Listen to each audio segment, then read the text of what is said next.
Hey, welcome back to Rants and Reels. I'm Kyle. I'm not in my car because I just got back from seeing A Wrinkle in Time. Now, I'm not in my car because I took my family and they were in the car with me and they didn't really want to do this. So, I'm doing this at home. So, like I said, I just saw A Wrinkle in Time. And I've got some thoughts about it. First, let you guys watch the trailer. Close your eyes. See with mine.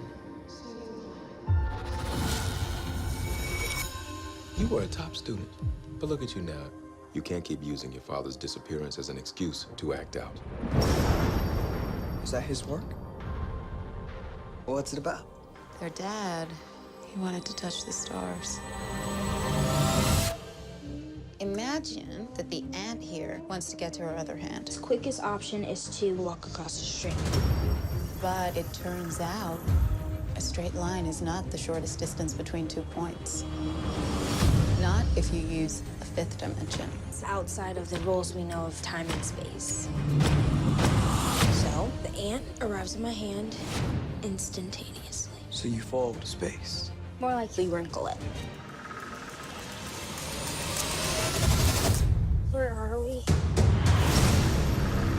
We heard a cry out in the universe. My father's alive. We believe he is, and we're here to help you find him. We are in search of warriors. Warriors who serve the good and the light in the universe. You're kidding. Do I look like I'm kidding? A little. I'm not. Your father's trapped by an evil energy, It's too strong for our light. and the only one who can stop it is you. Be a warrior.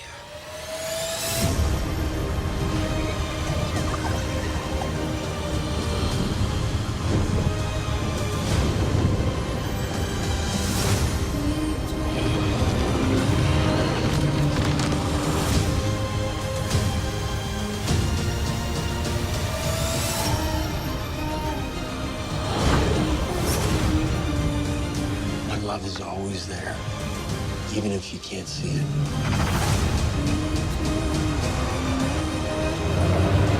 Do you trust me? I trust you!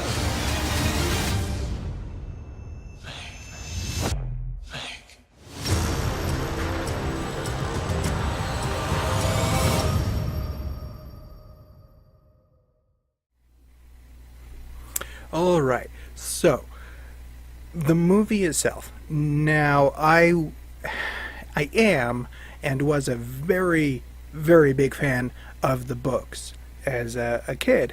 I read them when I was about the same age that my kids are now. So, I was watching them very closely because that's who this audience is. That's who this movie was made for. Not made for people my age who grew up with the books and are looking for nostalgia. No, this is for them. So everybody who grew up with the books, if you get upset about this movie, it's not for you. Okay? This movie was not made for you. It was made for them, for the kids.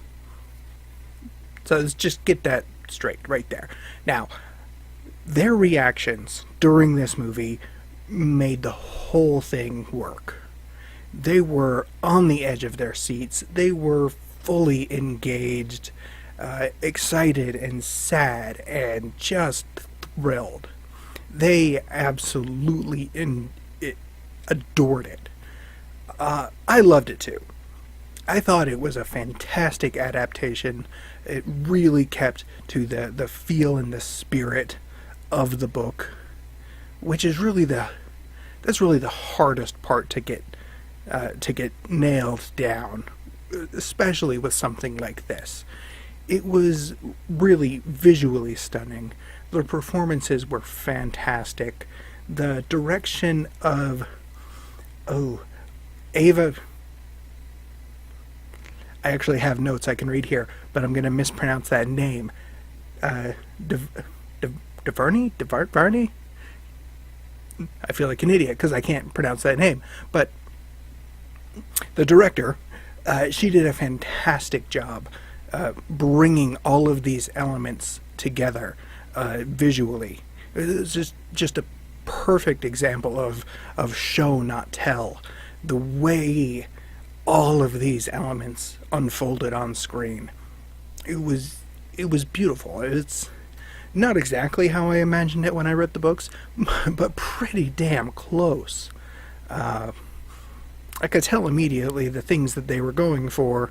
Now, it's been probably a good 2.5 decades since I read the book, so I'm reaching back into deep memory to pull some of these things,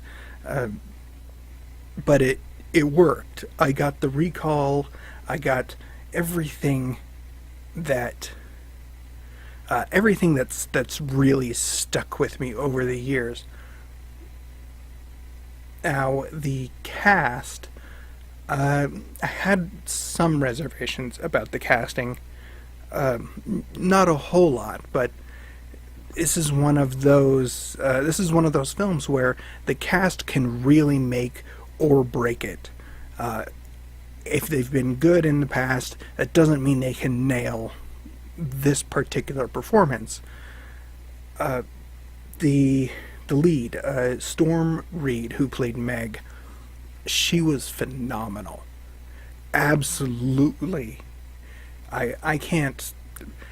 15 minutes into the movie and I couldn't imagine anybody else doing this. The Mrs. Witch, Mrs. What's-It, Mrs. Who, that's Oprah Winfrey, Reese Witherspoon, and Mindy Kaling. They did a fantastic job. Now, one big difference here, something I noticed, something my wife noticed, kids not so much because they're not familiar with the books. My daughter's read it, my son hasn't, but never mind. One thing I noticed and my wife noticed is those characters were pulled back just a little bit from the story, which is really good, because otherwise they would have overwhelmed the main characters. They would have overwhelmed the film, because they are large, huge. They're very big characters that just encompass everything that they're in. At least that's how I always that's how I always saw them and envisioned them. Very, very big personalities, and they would have overwhelmed this younger cast. So they pulled them back, and that was a perfect creative decision. The real bright spot there was Reese Witherspoon as Mrs. What's-It.